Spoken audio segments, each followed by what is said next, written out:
Muito bem, é Dia das Mães. Acredito que onde o povo de Deus está reunido hoje, está se falando sobre esse dia, procurando celebrar esse dia e agradecer a Deus pelas mães. Eu estava pensando sobre este dia, que é um feriado assim meio atravessado, né? Porque acontece num domingo. Mas é interessante que é uma celebração para o comércio, a segunda data de maior venda, né? Os shoppings lotados nessa semana, hoje aqueles atrasados, inclusive eu. Mas é interessante que o comércio, o materialismo, não conseguiu tirar a essência do dia. Não é igual, né, o que fizeram com o Natal, onde se perdeu e se deixou de lado aquele que é o objeto da celebração, para se viver em função do comércio, do presente, de festas, etc. e tal. Mas o Dia das Mães não, perceberam isso? As mães, até nesse dia, abrem mão. Não, meu filho, um abraço está bom. Carinho está bom, um beijo está bom. Você está aqui, está bom. E apesar de nós, muitas vezes, termos condições de comprarmos o presente, queremos presentear nossas mães, o que está por trás daquilo ali é muito maior do que simplesmente um presente de cunho comercial e tudo mais, que eu não posso esquecer, e assim vai. Realmente o Dia das Mães carrega algo diferente nessa celebração. Este mês nós estamos série de mensagens sobre a família. E você deve ter recebido aí a nossa news aí e tudo mais. E o tema de hoje é: bora gerar filhos? Então nós podemos pensar no Dia das Mães e pensar nesse dia aqui como uma maternidade expandida, estendida. E não simplesmente com foco em cima da mãe, mas também um foco em cima de todos, naquilo que nós podemos fazer. Eu queria convidar vocês a abrirem suas Bíblias na segunda carta, na segunda epístola de Paulo a Timóteo, no capítulo 1. E nós vamos ler os versos de 1 a 7. Nesse texto, nesses 7 versículos, nós encontramos aquilo que a gente pode pensar numa maternidade restrita, né? Aquilo que é só das mães. Mas nós podemos pensar também sobre uma maternidade estendida, no gerar filhos. E, logicamente, aqui a gente pensa no filho da fé. 2 Timóteo 1, de 1 a 7.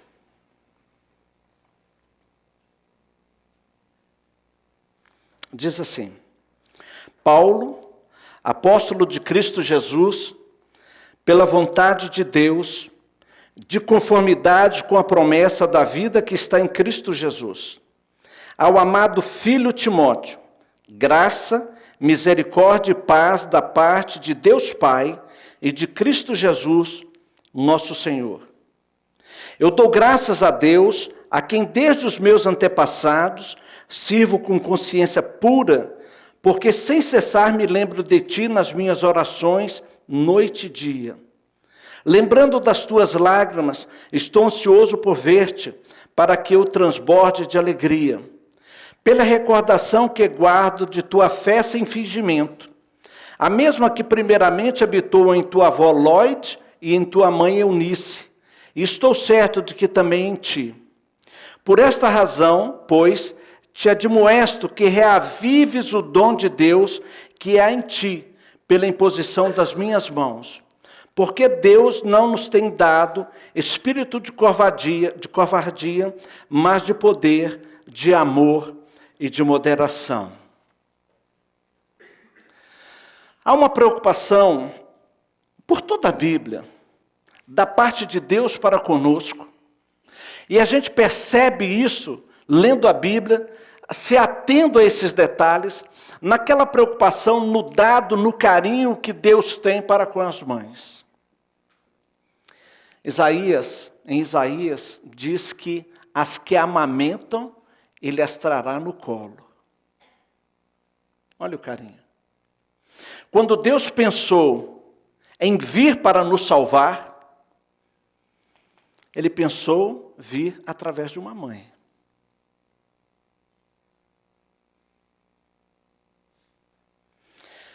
E aí nós poderíamos, baseado no texto que nós acabamos de ler, pensar numa maternidade restrita?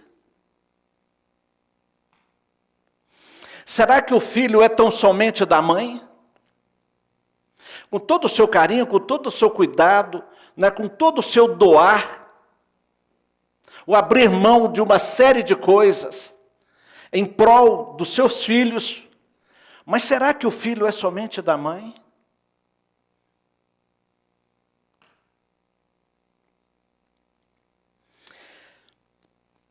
Aqui Paulo escrevendo ao seu filho na fé, o seu amado filho.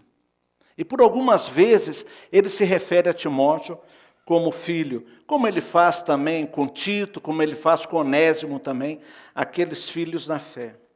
Mas nesse texto especificamente, ele vai fazer menção a respeito da avó e da mãe de Timóteo. E a influência dessas mulheres na vida de Timóteo. Agora, como é que isso tudo começou? A história toda começa, você pode ver ali, em Atos capítulo 14. Atos 13 e 14 fala da primeira viagem missionária de Paulo e Barnabé. E da luta que eles enfrentaram, da dificuldade que eles enfrentaram. Muitas vezes de sair escorraçado de determinadas cidades, saindo correndo para que não fosse morto debaixo de pedras. No capítulo 14 de Atos, Paulo ele sai e ele chega perto de duas cidades chamadas Icônio e Listra. Principalmente Listra. Aliás, eu fiquei intrigado. Quem nasce Listra é o quê? Né? Listraense, listrado, né? Listrano. Né? Agora, Listra era uma cidadezinha no interior da Ásia Menor, insignificante.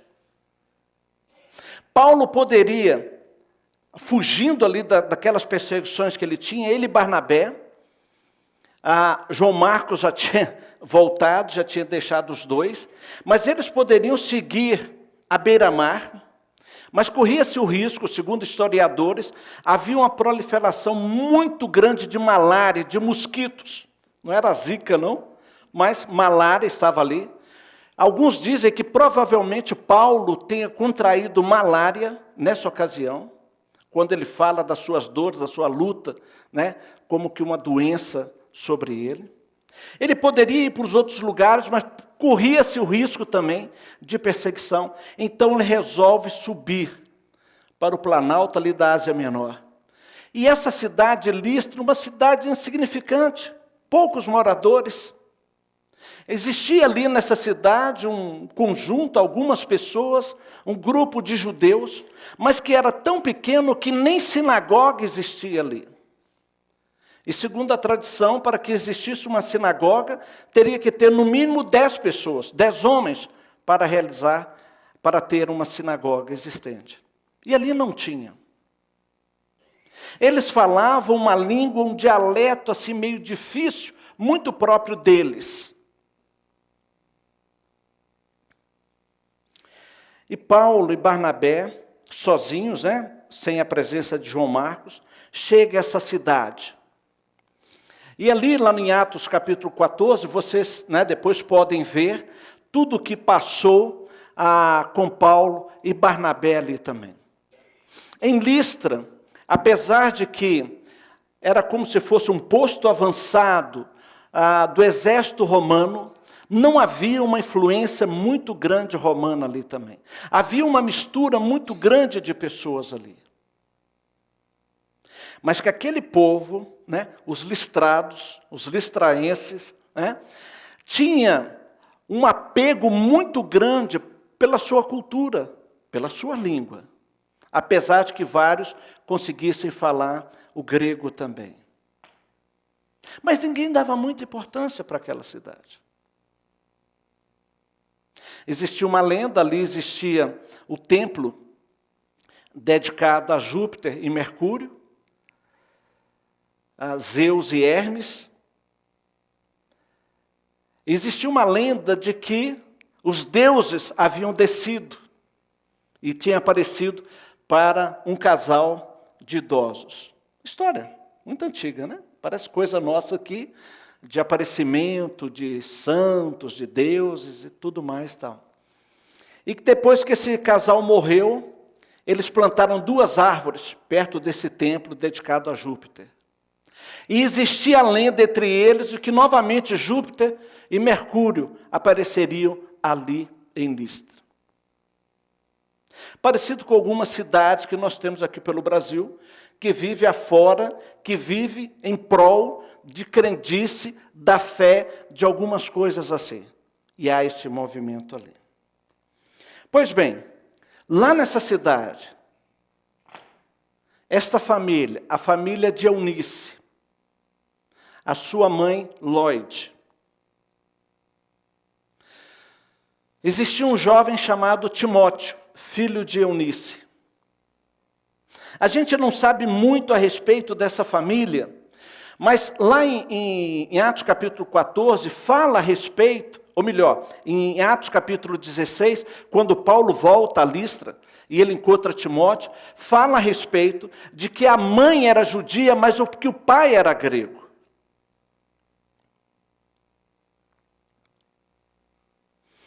Parece-nos que o pai, apesar de ser grego, nunca se envolveu com o judaísmo, não abraçou a fé da sua esposa, apesar de ter permitido que fosse colocado um nome que significa amado de Deus. Um nome grego que significava amado de Deus. Ele não foi contrário a isto. Mas, por exemplo, lá em Atos 16 vai falar que quando Paulo chama Timóteo, ele leva Timóteo para a circuncisão. Ele não era circuncidado. Então o pai, por alguma razão, não permitiu que o seu filho passasse por esse processo.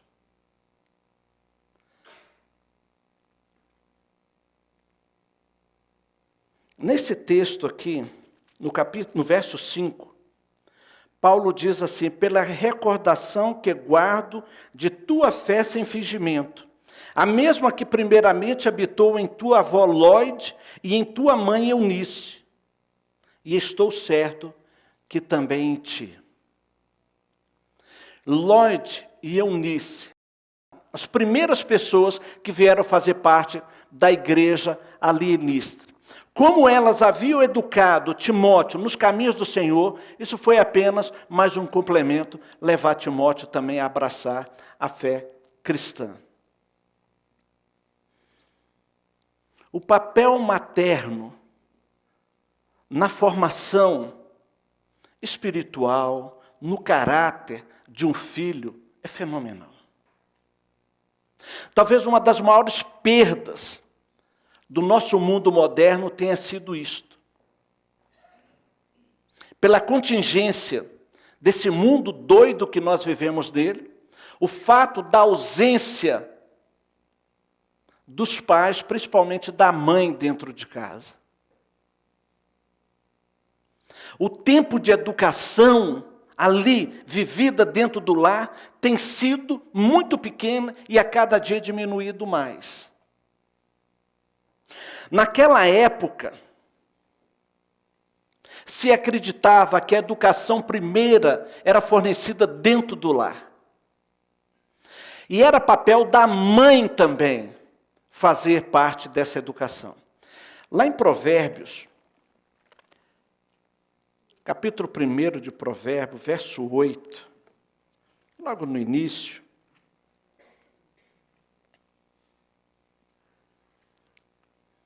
Provérbios 1, verso 8. Filho meu, ouve o ensino de teu pai, e não deixes a instrução de tua mãe. Um complemento. A responsabilidade maior estava sobre os ombros do pai. Mas o papel da mãe era sensacional. Tanto é que depois nós temos Provérbios 31, da mulher virtuosa, que são conselhos de uma mãe para o seu filho.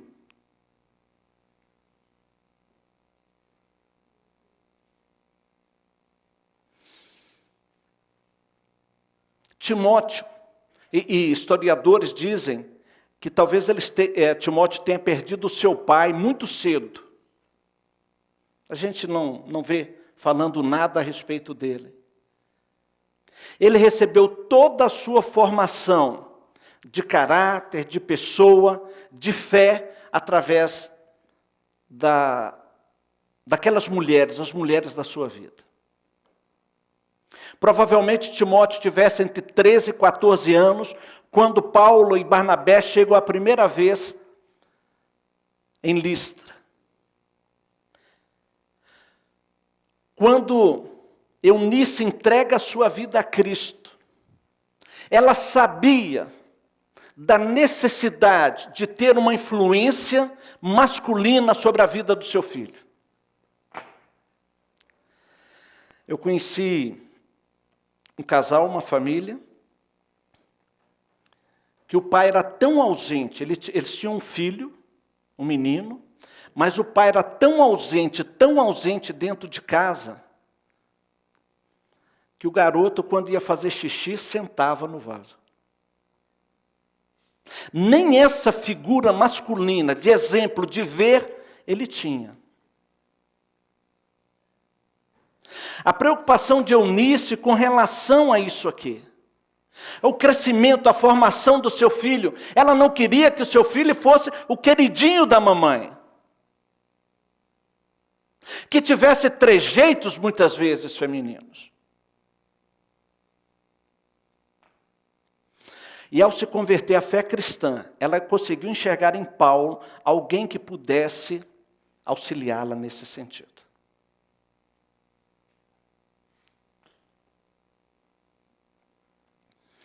Em Atos capítulo 16, no verso 13, quando Paulo retorna na segunda viagem,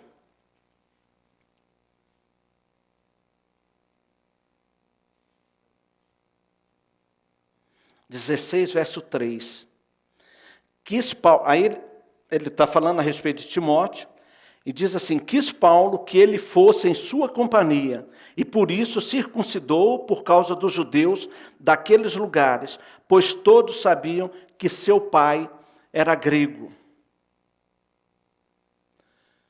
Timóteo toma a decisão também de seguir junto com Paulo, talvez aí por volta de 16, 17 anos de idade. Mas na primeira vez que Paulo esteve em Listra, ele pôde ver com seus próprios olhos a atuação de Deus através da vida de Paulo. E aqueles conselhos, as instruções que ele havia recebido em casa, vendo se concretizar, se materializar através da vida de Paulo, Barnabé, do ministério que eles estavam recebendo ali. Se você lembra da história, Paulo e Barnabé chegam em Listra e começam a pregar o evangelho. Normalmente eles iam à sinagoga, mas não existia sinagoga em Listra. Talvez ele tenha feito como fez em Filipos, procurar saber onde que tinha famílias judaicas, para que pudesse chegar ali, até para ter hospedagem.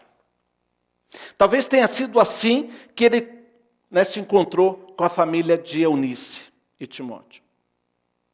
Eles começam a pregar o evangelho, algumas pessoas aceitam a Cristo, reconhecem isto.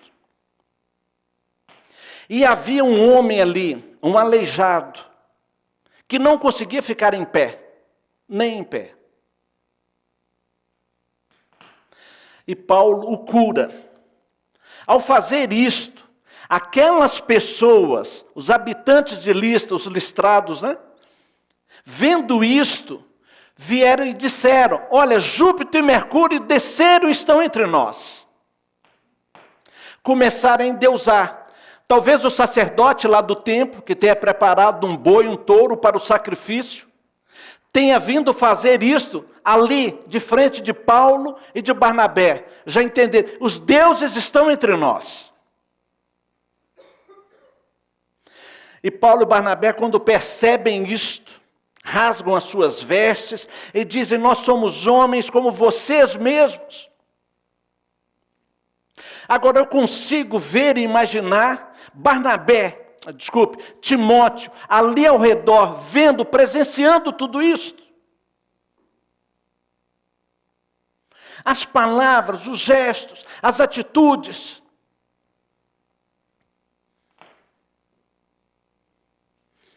Quando Paulo e Barnabé dizem que não são deuses, que não são Júpiter e Mercúrio, nessa ocasião, por aqueles dias ali, por aquele momento, chegam alguns judaizantes.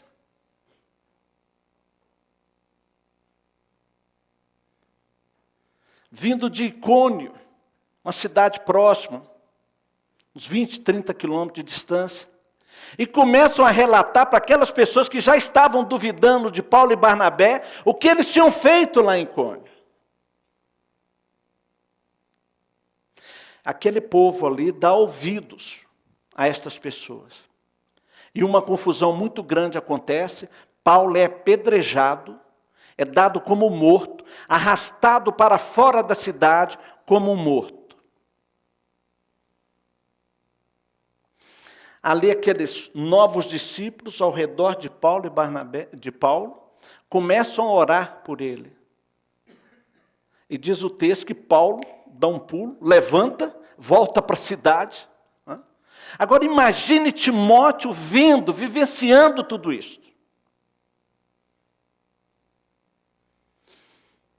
Eu quero fazer isto. Eu quero estar junto com esses caras.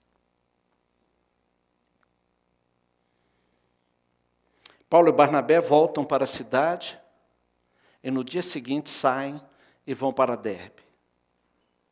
Quando eles retornam, eles passam novamente por Listra, né, final do capítulo 14, para dar uma saudação, estimular o pessoal, manter a fé e tudo mais, aquela coisa, e depois vão para Jerusalém, onde tem um concílio no capítulo 15. No capítulo 16, na segunda viagem, nós encontramos aqui então essa decisão de Paulo em chamar Timóteo para ir junto com ele, fazer parte. Agora ele está com outro companheiro de viagem chamado Silas, não mais Barnabé, mas ele resolve chamar Timóteo e investir na vida dele. A gente costuma dizer algumas coisas assim, né? Que por trás de todo grande homem tem uma etiqueta GG, né? Só olhar a minha aqui, vai ver. Mas a gente costuma dizer que há uma grande mulher. Sem sombra de dúvida alguma, por trás de um grande filho ou filha, tem sim uma mãe zelosa. Se costuma dizer também que os pais, as mães preparam os filhos para serem cidadãos do mundo. Se casarem, saírem de casa, começar a sua própria família, e o ciclo continua. Há essa preparação. Volto a dizer que como consequência desse mundo que a gente está vivendo, essas coisas todas que nós estamos presenciando, é falta disso, é falta de casa, é falta de lar, é falta de instrução que se recebia lá. E a gente está deixando os nossos filhos, né? Ao Deus dará, conforme a gente costuma dizer também. E as consequências estão aí. Então, toda mãe prepara o seu filho, a sua filha, para ser cidadão do mundo, nesse sentido. Por isso que eu digo, será que essa maternidade é restrita? É lógico que para a mãe, o seu filho será sempre o seu bebê, o seu menino.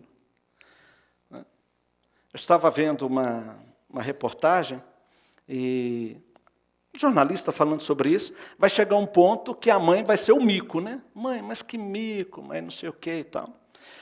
E toda mãe gosta disso, né?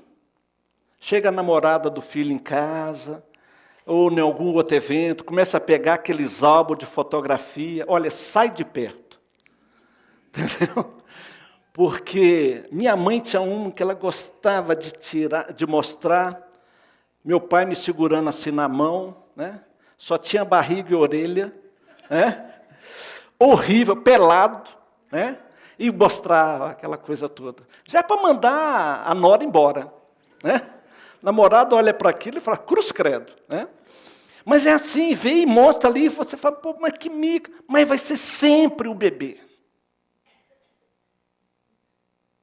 O pai, muitas vezes, quando o filho casa, graças a Deus, fiquei livre, né, do encargo sobre os meus ombros. A mãe chora, aquela coisa toda, né? E sempre vai ser assim, nesse sentido. Mas nós temos que entender, sim, que esse filho foi preparado para ser cidadão do mundo, fazer diferença. E aí, dependendo do caráter, da postura, do jeito desse filho, a gente vai lembrar quem estava por trás disso aqui. Então, não é uma maternidade restrita. Ela é irrestrita, nesse sentido. Mas o segundo ponto aqui é falar a respeito da maternidade estendida. Porque aqui em 1 Timóteo, no texto que nós lemos, em 2 Timóteo, desculpe, Paulo vai falar sobre isso. O verso 1, Paulo, apóstolo de Cristo Jesus, pela vontade de Deus, de conformidade com a promessa da vida que está em Cristo, ao amado filho Timóteo. Ao amado filho Timóteo. E ele fala, olha, eu dou graças a Deus por você, sempre lembrando das suas lágrimas, das suas dificuldades, das coisas que você tem passado, mas também que isso tudo transborde em alegria. E aí ele fala, pela recordação que eu guardo da tua fé sem fingimento, que primeiramente você recebeu da sua avó e da sua mãe, mas que eu tive um papel também no desenvolvimento disso.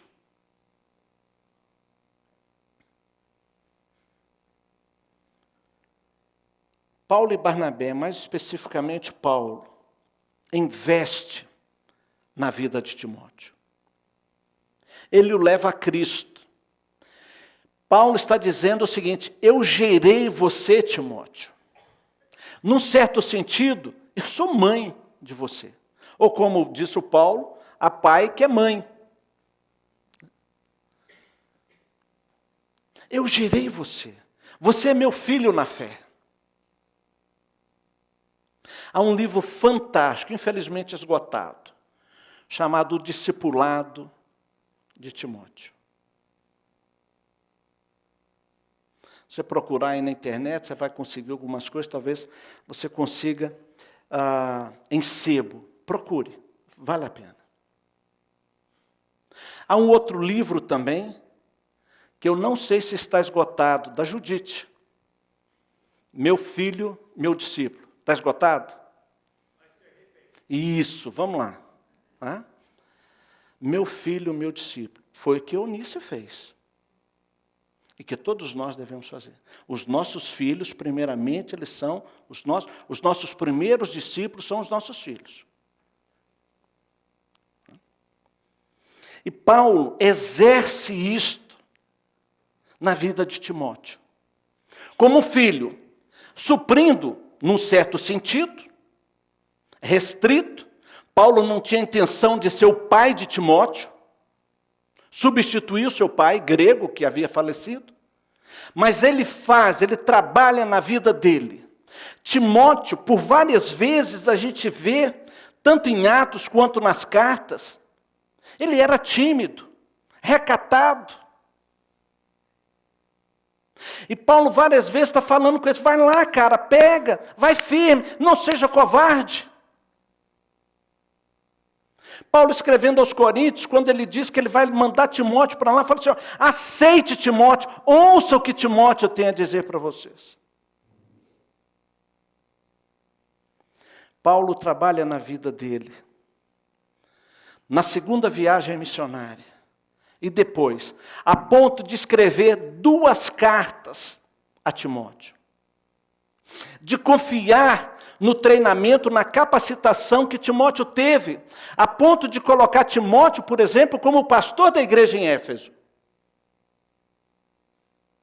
A confiança que ele tinha.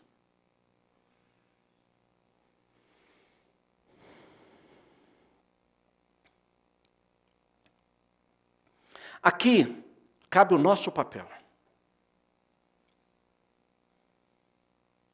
Como geradores de filhos. Filhos na fé. E agirmos na vida desses filhos na fé da mesma forma que a mãe agiria.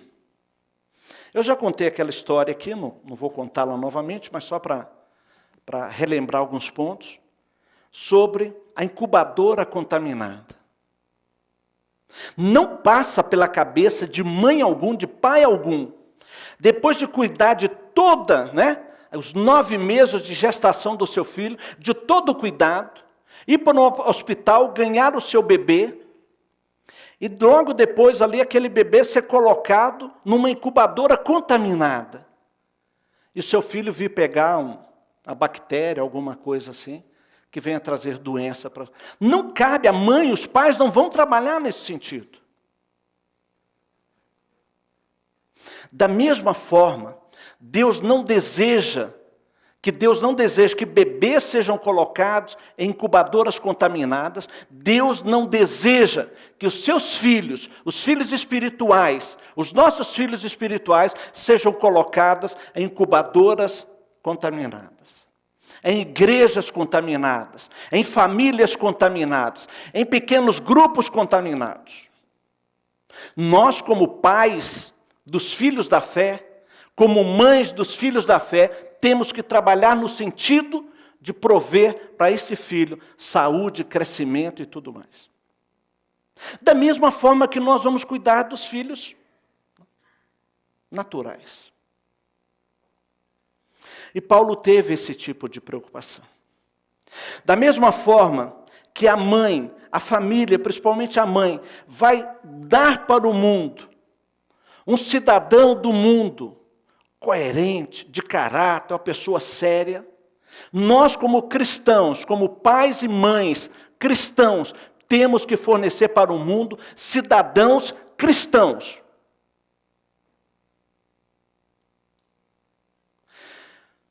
Nos constrange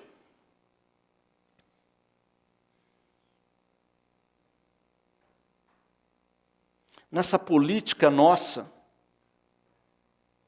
os chamados deputados e senadores, governadores cristãos, que dizem que são cristãos, fazerem o que fazem. Eu me envergonho de um Eduardo Cunha.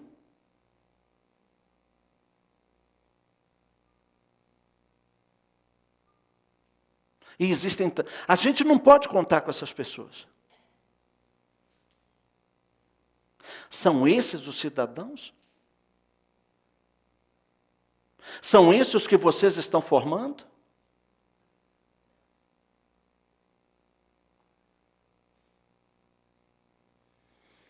Nós temos um papel fundamental nisso. Os pequenos grupos é um excelente momento, do espaço para isto. Essa é uma das funções do pequeno grupo.